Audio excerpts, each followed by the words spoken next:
No, you've not made a mistake. This is Stock Car Facts, AI free on this particular YouTube channel. I'm your host, Kevin Schwarzy, and this is my 42nd year in either full-time or part-time professional motorsports coverage. We're back to part 4 of 4 with former crew chief Cliff Champion, and let's get right into it.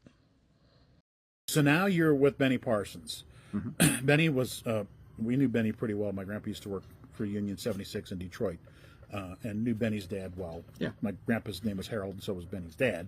That was kind of a neat little deal. And Benny would tow the race car over to where my grandpa worked at the refinery, and he'd fill it full of gas and the race car and the tow truck and right off his advertising, and Benny would recognize my grandfather. And, I mean, the guy... It's too bad the sport doesn't have a guy like Benny Parsons left anymore. Yeah. Just how personable he was, and how he had the inflection. He had that country boy charm. He had that memory. He had that personality that you could just seem to remember. Now, was he a great race car driver? I thought he was really, really good. It's too bad he didn't win more, because yes, he won the championship, and yes, he had a 500. But they really needed a guy not only in the winner's circle, but then I think in the end, he ended up where he should have been, in the booth. Yeah, he was very good. He could see things before they even happened. Yeah, and he wasn't. They're getting mad now. Oh, he's screaming and yelling, and Earnhardt Jr. and Burton are yelling the scroll. Bob Jenkins did the same thing. He had a high pitch. I'm thinking, don't you remember that guy? Yeah. He was high pitched too. But Benny, I think, was the perfect inflection, perfect volume, and he saw it as it happened. Rarely did he get things wrong. Well, and part of that was him being a race car driver for all those years. I mean, he knew what those guys were thinking out there. So he was looking way ahead. He knew what they were trying to do. So he had a better understanding than most announcers would. Yeah. What was he like to work with? He was pretty good to work with. The career was kind of waning. He was even keeled. It was fun working. We should have won the Riverside race with Benny. And that came down to the end. That's the one Bill won, right? We had been, like I said, I had always been a good tire changer. And when I went over to J.D. Stacy's team, we ended up winning the Pit Crew Championship that year. Right. And which I went through there halfway through the year, so it wasn't. But we won it that year, and then we came over to Diegard. And we were winning it then. We were leading it. And we had some motor troubles and dropped out, so we ended up not winning it that year. Not to interrupt you, for the fans who don't know, they would have points for the year. I believe Ingersoll Rand? Ingersoll Rand was sponsoring at the time. For the year. Yeah. And what they would do was, if you qualified in the top 10, then they would time your pit stops all day long. And it's whoever accumulated the least amount of time in the pits all day would win like $2,500, and at the end of the year, I think you won like $25,000 for that right there, and announced at the banquet and the whole schmear. Yeah, but we were winning them all the time, and I'd always get my picture taken with that big, they got that big giant check for $2,500. Little socket on the plaque, and so then we ran the when I was at Copenhagen, we were leading in that, and we ran at Michigan, and we cracked the head. Motor running hot, and we were leading it at the time, the pit crew. So now, how did that work? If you fell out, your time was they had a did not finish. If you didn't finish the race, you got a did not finish, so you didn't get any points. Gee, thanks. So we had run halfway through the race, and like I said, cracked the head. So I knew the guy from dealing with him every week. I knew the guy, Tom Cotter, that was handling the Ingersoll Rand account for him at the racetrack. And I went and found him real quick, and I said, I need a ruling on the rule, how this works. I said, I know we get a did not finish if you don't finish. I said, you can be in the garage and work on your car, and if you take the checkered flag, you're credited with finishing the race. So if we just as long as we take the checkered flag, we're credited with a finish. He said, yeah. So I went to Benny. I said, look, we're leading in the Pit Crew Championship. Where's some stop leak?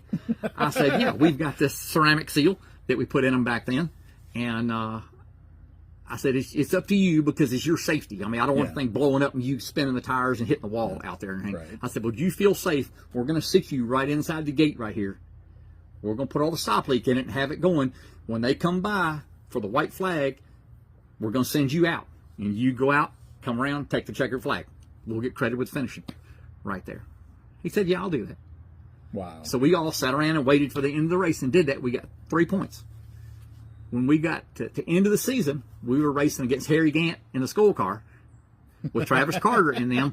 We won by either 1 or 2 points. Oh, my goodness. And there it was. So we got it by that technicality. Wow. Right there.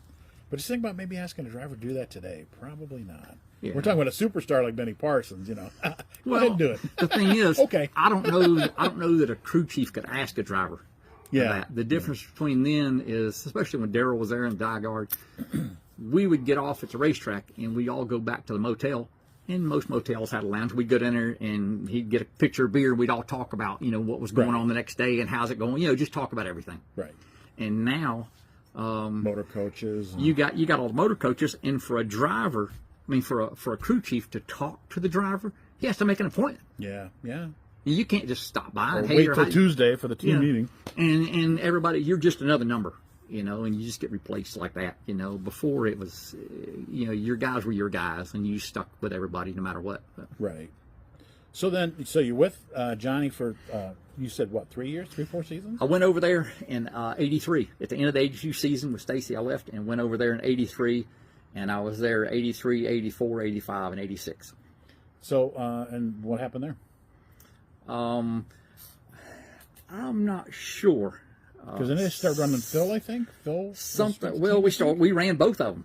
Yeah, we ran both cars at one time, and finally had after a while. We ran a couple of races with Phil, and then it was just too much. So we ended up bringing in. They ended up bringing in Larry Pollard, I think, was the crew chief for Phil. Okay. And ran Phil in his own separate car right there. We ran at the same shop, but we ran that right there. And Benny and I had a little bit of a falling out over something, and I thought it was over and done. And then at the end of the season, I was in there. It went to lunch, and when I came back, Tex Powell was sitting at my desk in the office right there. And I walked in. It kind of startled me, and he said, "Can I help you?" I go, I guess not. That's my desk. And I turned around and went back out in the shop, and I go, "Does anybody know what's going on there?" No. So I went up front, and Johnny Hayes told me, he said, Benny wanted Tex to come over here because, Tex, I guess, had been his crew chief when he won his championship, stuff like that. But he wanted Tex over there, and I said, "Well, I do something wrong or anything?" He says, "No, Benny just wants Tex over here and stuff like that." He said, "Just go back out there in the shop and work." I said, "Okay." So I went out there to the shop, worked, and then he said, "Just try and find you another job." He said, "We'll give you 2 weeks." It's all right. So I got there, and I was out there for a couple of hours. And Johnny came back in. He says, "Look," he said, "it's probably best that you just go ahead and leave." He said, "We'll pay you for the 2 weeks." He said, "Don't worry about it." You figured that was coming, though, right? Yeah. I'm probably not going to. This ain't going to work me out here in the shop. So I left. So that was it. Yeah. Well, 3 or 4 years, though, that's... Yeah, 4 years at race team. Yeah. And that's kind of when you start, I guess, team hopping again. Yeah, well, that's when it's kind of like football. There's only so many crew chief jobs. I mean, right. But did it have to be that? You got 15, 20 guys on a team. Yeah. Okay, but you got one crew chief. Yeah. It's just like football. If a football coach gets dumped during the season, where's he going to go? Right. There's no openings. Right. You got to wait till the end of the season. And now the teams are getting more people. They're getting more people. Went from 1 or 2 with Bill. Yeah. Now you 15, 20 guys, like you said. Well, if you got 15, 20 guys, you got 40 teams out there. So if you're just a mechanic on a team, then you got a lot more chance of finding a job. Yeah. They can always slide you in, but when you're the crew chief, you can't bring another crew chief in. Right. Which I've had some people do that. Serious paycheck. I drove to Abington, Virginia, and worked at the 4-car with Larry McClure. I stayed at Larry's house with him and his wife. I lived there and worked in the shop, and then go home on the weekends again. Wow.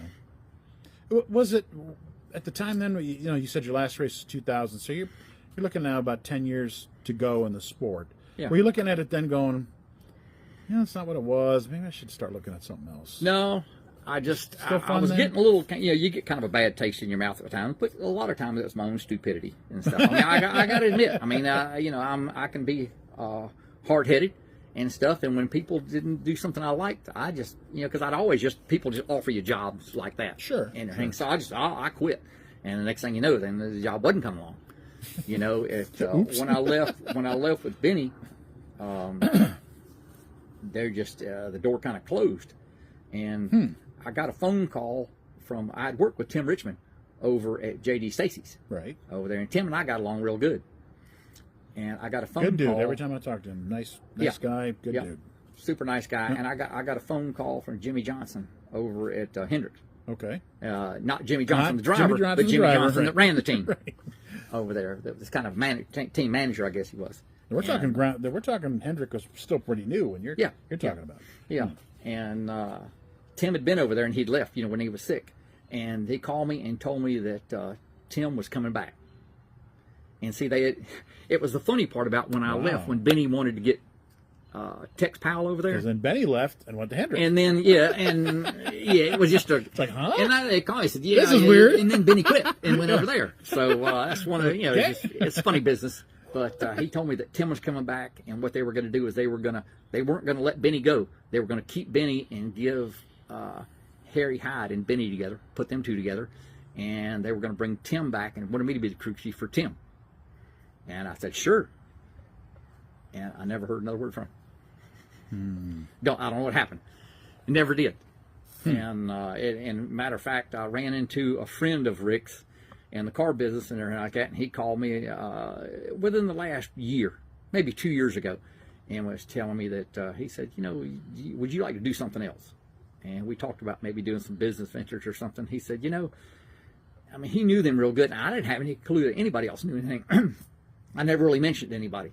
And he said, I don't think you were given a fair shake. He said, I know Rick and them called you and told you some things, and it never happened. He said, so I didn't think that was right at the time. And but I don't, and that's all he said about it. So I really don't know what happened or whatever. My thinking was that I think they found out about Tim's sickness and didn't want to bring me in and then have to let me go again when it all fell apart with Tim. Because Harry was still working with Tim, though. Harry wasn't working with Benny, right? Harry was working with Tim. I'm not sure how it was going. Because I remember all the pictures in Victory Lane, and they're, yay. And I don't know. Like I said, they may have talked to Harry and said, this is what we're going to do with Benny. And no, I ain't doing that. I mean, I don't have any idea what he did. Yeah. But I think Harry did work with Benny. Okay. One time I remember, so I never maybe did. Here, maybe there. Yeah, I never did find out the details about it, and don't know, but that was kind of. So then I think you were on the Tyson team for a little while. You were. Yeah, I went with Chad Little, and who now runs NASCAR basically. yeah, I went with Chad, and Chad was a really nice guy, and we ran. Can't say that I'm too many lawyers, but yeah, we bought a car from an old Davey Allison car. Okay. And redid the whole car and went to Bristol, and we were fast. We were really fast. And they were low budget. They didn't have, they weren't getting a whole lot from Tyson right then. And their shop was way out in Midland out there, so they furnished me with a dually and a gas card. Oh, wow. Driving back and forth there, which probably cost them a ton in a dually driving back and forth to Midland every day. But like Sally Field, you really want me. went to Bristol, and I worked with some good guys. There were some good guys over there, good motorman and stuff. Tony Cola, great motorman, a bunch of good people over there. Mike Dozier was over there. Yeah, okay. But you were there for quite a while, weren't you? A couple of years. Not real long. I wasn't with Chad real long. Wasn't there that year. We ran races, and we went to Bristol and ran really good. I thought we had a chance of sitting on the pole. We were really fast, and.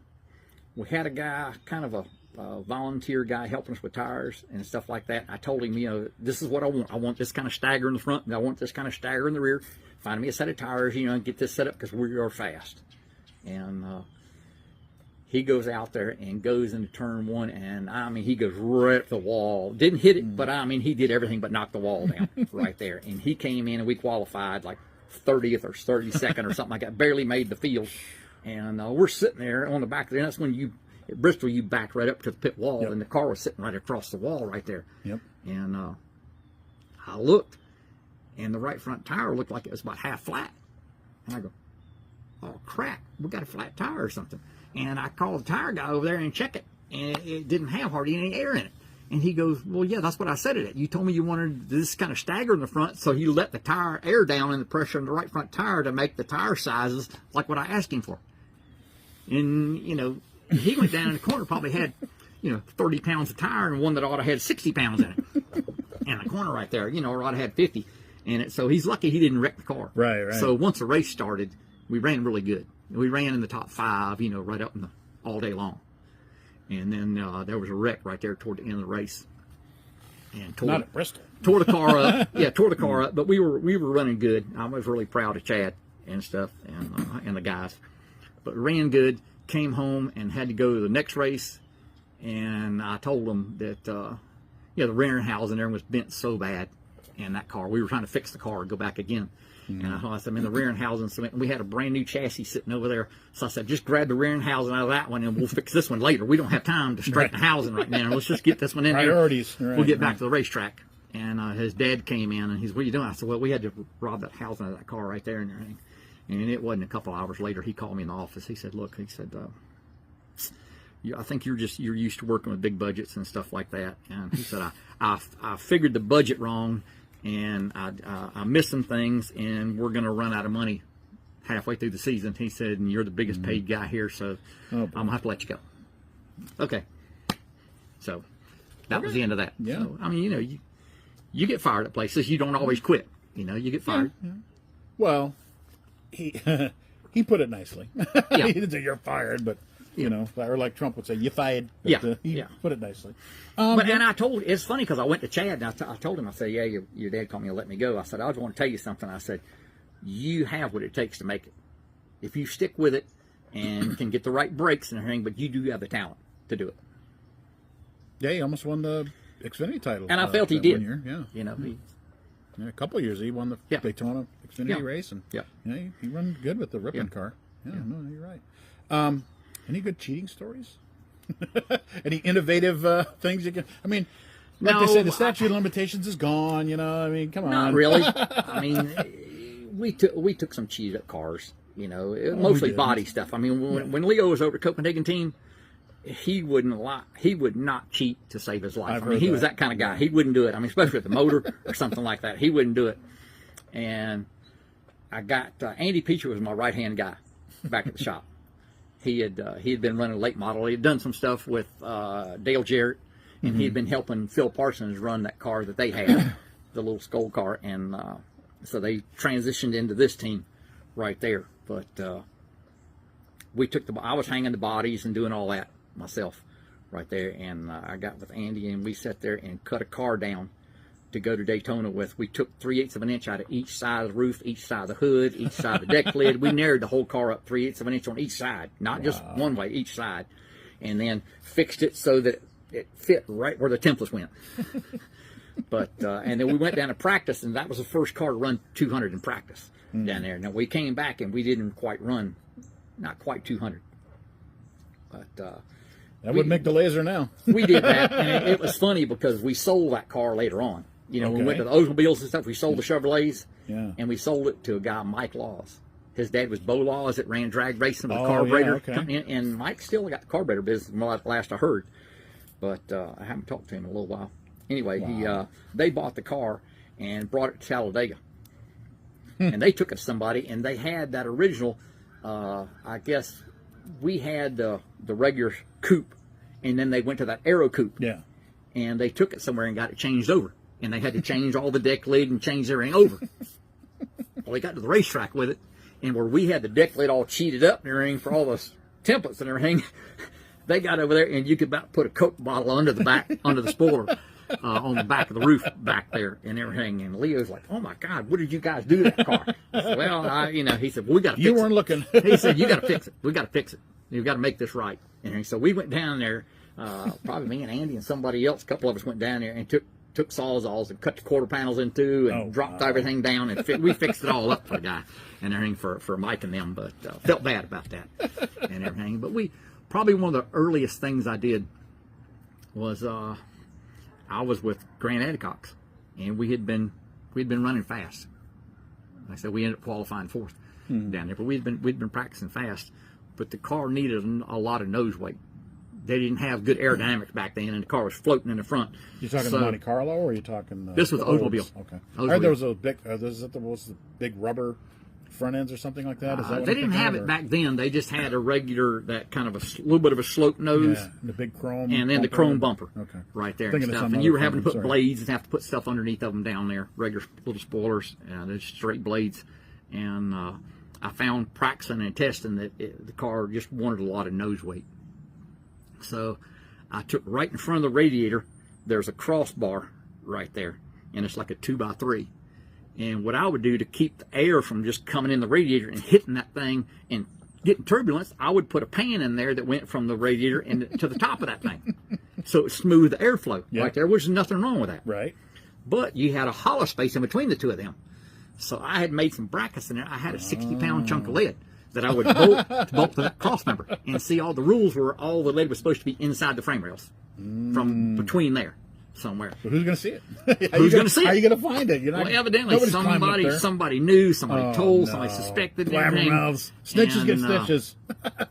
Oh, boy. Yeah. So Joe Gasaway's brother, Bill Gasaway, he comes over and tells me, he said, Cliff, he said, I want to see down in there right there.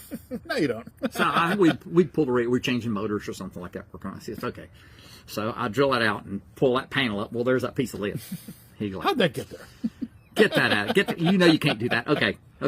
So I take it out. He walks away. I put it back in there. Put the panel back down.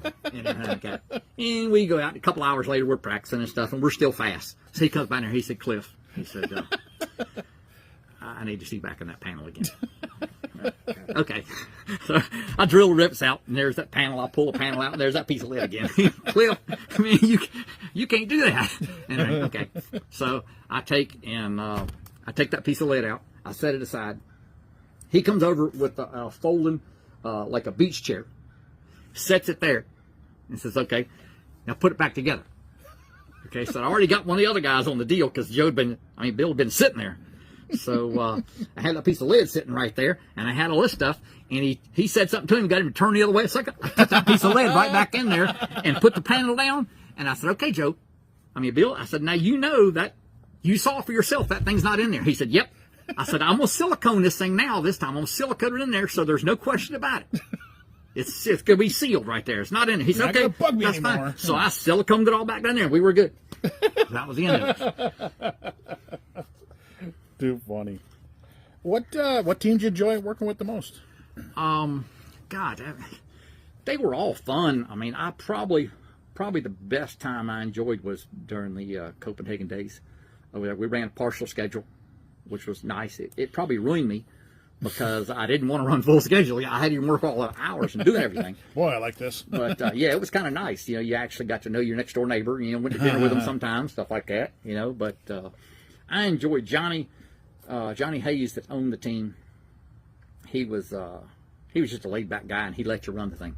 He didn't interfere, anything like that. Johnny was not a helicopter, huh? Yeah, he was really good. I really enjoyed working with Johnny, good guy, and the people I work with over there. I mean, U.S. Tobacco. It was funny. Like we were talking about before about getting starstruck or doing some things with these people, and everybody you work with is just people you work with. Yeah. I mean, Richard Petty and Labonis and Schrader's, all these guys are just guys you work with. Yeah. They're regular guys, and especially Ricky. Yeah. We grew up together, so he's just Ricky to me. And or the rooster. Sorry. Yeah, or the rooster, right there. But it was funny though, working with these people and stuff. But I enjoyed working with all of them. They were great people. Who's somebody you wanted to work with that you didn't get to? I mean, you worked with a lot of people, but is there somebody you really wanted to work with that it just never worked out, or you were promised to work with somebody? Or? I don't know of. I wish I got a chance to work with Tim now that he had more experience and was really really going at it. Oh boy. You know, we should have won the Riverside race out there with Benny.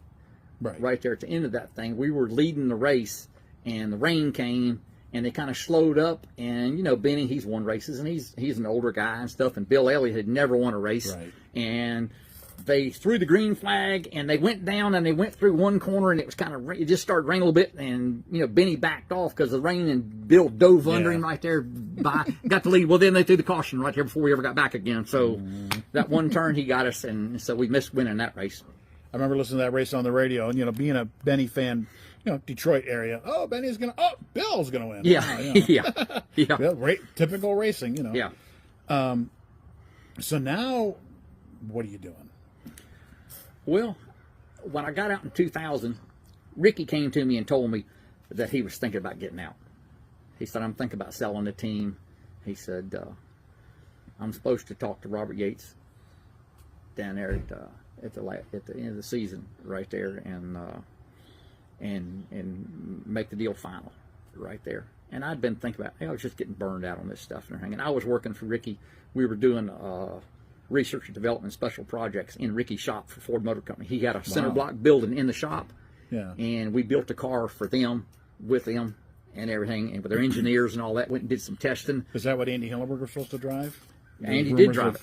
Okay. Andy did drive it. We built the car, and I actually got a chance to. We were supposed to take it. We went up to Ford in Michigan, and they ran it through all of their test stuff that they do, all the center of gravity stuff, all the different things, shaker table. They did all the things up there, and we came back again, and we were supposed to run it on the test course over there, and we got there, and they had mentioned to us before we left that they may not have a driver. They may need a driver. They were short or something. And one of the engineers worked for Ford. Why not Cliff? Well, you tried to qualify for a cup race. Yeah, I tried to qualify. And I ran one short track race in my life. Like I did. So that was the extent of my experience right there. Well, 2 short track races. That was enough, actually. Right? Yeah. So, I mean, years ago. So the engineer, one of the engineers with Ford that was working on some project, he had run some of the, like a little Datsun with a roll cage in it. They ran through the parking lot races or something like that. So he was all excited. And we had another guy that I think he raced like the little, where they used to do those little shopping center road race deals in the parking lot, something like that. He raced that. So they brought their helmets and their driving suits and everything. And we get down there, and they had us all list whatever we had done. So I listed, okay, I tried to qualify at Daytona. You know, I practiced at Atlanta one time. I practiced at Charlotte one time, drove there. And I drove a short track race at Langley. I filled in for a guy halfway through the race right there. And I drove a race at Huntersville, Alabama. Oh, wow. Right there. And so they come out there and they go, well, our driver is out. We don't have a driver. So what are y'all going to have to do it? He said, which one of y'all is Cliff Champion? I go, me. He said, you're the driver. Like, I don't got nothing.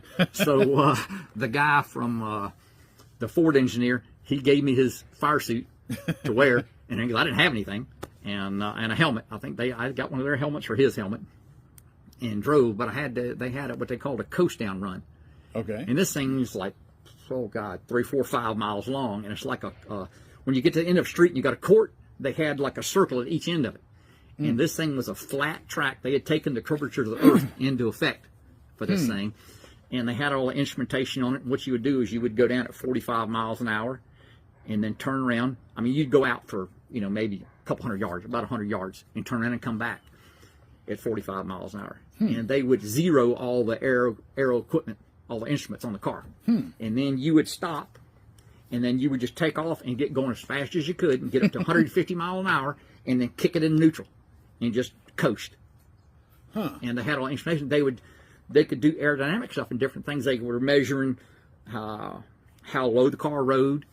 They could lower where the front was coming down, the back was coming down, all the aero on it, pressures on the hood. They had everything on the car, and they could tell by how long it took the car to coast down too, the drag on the car and things like that.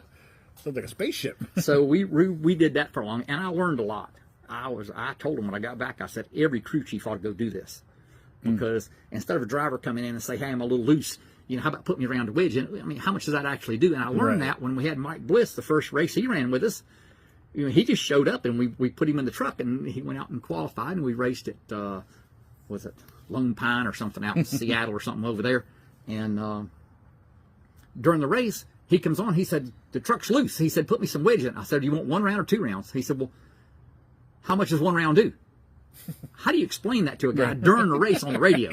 I don't know how to tell you. You know, not during the race, especially on the radio. So what we did when we were testing that day is the tuck, what you call the tuck on your fenders. You'd put a straight edge across your tires, and then when it got to the front fenders were either flush with the sidewall of the tire, which is what you would run at Daytona, Talladega, something like that, or you would move them out. And if you moved them out, it made a suction just like blowing across the top of a Coke bottle or something. And it would suck the front end down.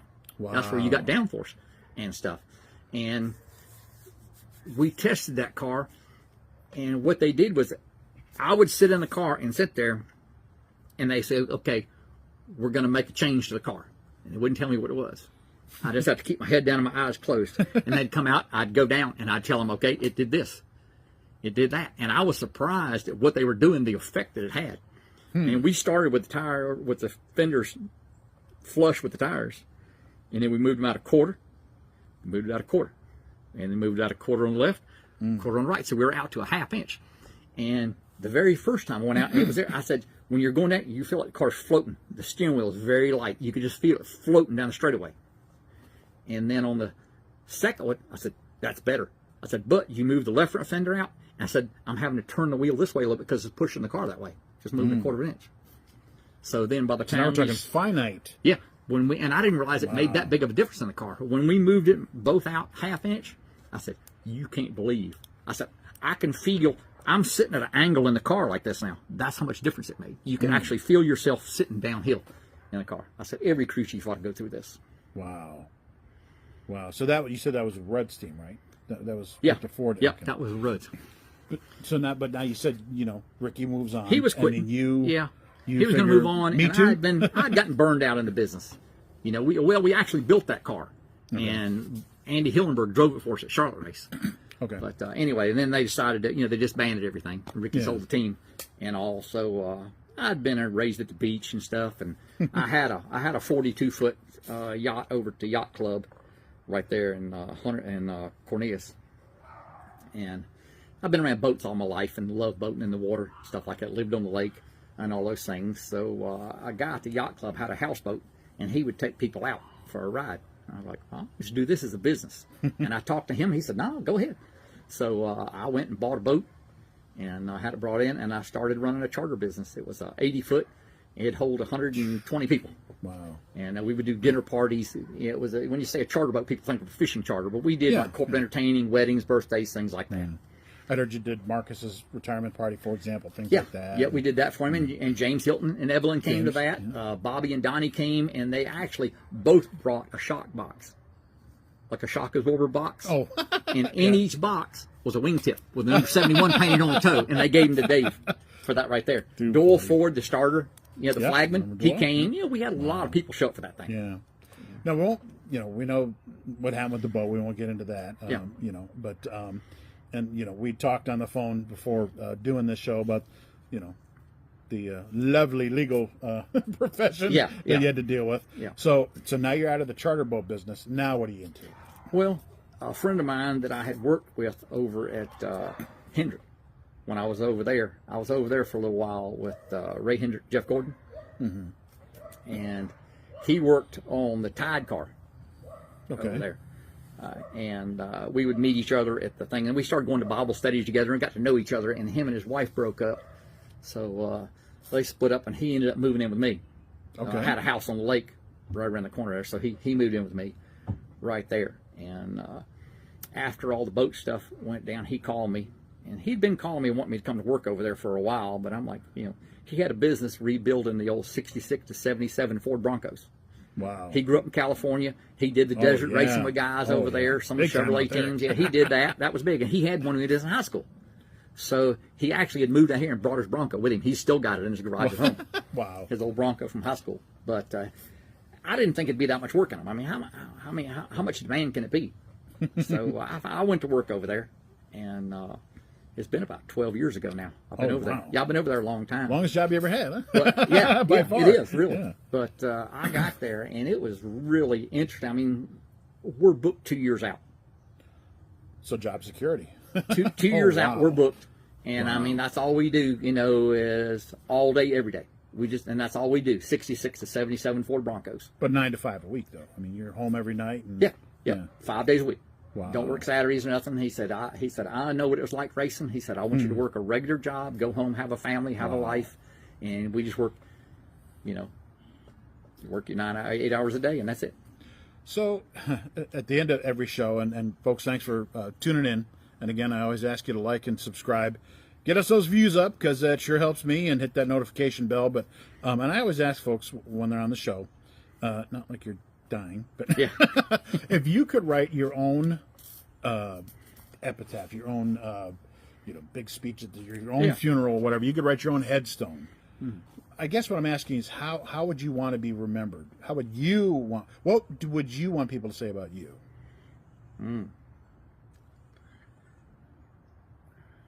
A good guy, hopefully a good Christian, and just a good guy. You know, somebody that a friend, something like that. You know, the racing was fun and everything. I mean, I enjoyed it, but it was all about the people. Right. I mean, I've got so many friends from racing. And thank you, Cliff Champion, for all the time you spent with us. You certainly live up to your name. Now, next week. Racing is unpredictable. With that, we had an opportunity to take part in a special seminar that's run by my buddy and spotter, Kyle Harvey Sr. He spotted for Dale Earnhardt Jr., he spotted for Justin Allgaier.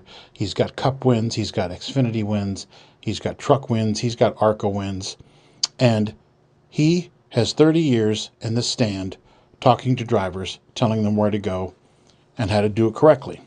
Now he teaches folks how to spot for those drivers.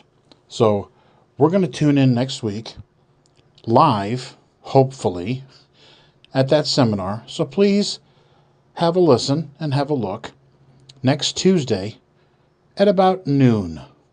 Please join in the fun and maybe learn a little bit something. See you next week.